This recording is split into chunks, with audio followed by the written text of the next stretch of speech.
Hi hello అండి అందరికీ. నా ముందు వీడియోలో అరటికాయతో న్యూ రెసిపీ అయితే ప్రిపేర్ చేశాను అన్నాను కదా. స్నాక్ ఐటెం చాలా అంటే చాలా బాగుంది. అరటికాయ చుడువ.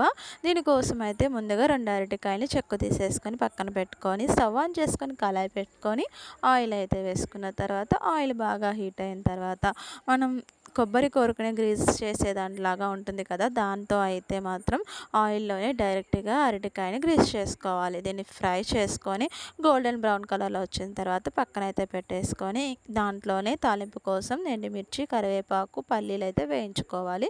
ఇప్పుడు ఒక బౌల్లోకి కొంచెం పసుపు, కొంచెం ఉప్పు, కొంచెం కారం వేసుకొని ముందుగా ఫ్రై చేసి పెట్టుకున్న అరటికాయ ముక్కలు అండ్ తాలింపు వేసుకొని మిక్స్ చేసుకుంటే చాలా అంటే చాలా క్రిస్పీగా అయితే వచ్చాయండి. ఎంత టేస్టీగా ఉంది. మనం అటుకులతో చుడువా చేసుకుంటాం కదా, అంత పొడి పొడిగా ఉంది. అంతకన్నా చాలా అంటే చాలా టేస్టీగా ఉంది. ఎప్పుడు మీరు అరటికాయతో ఇది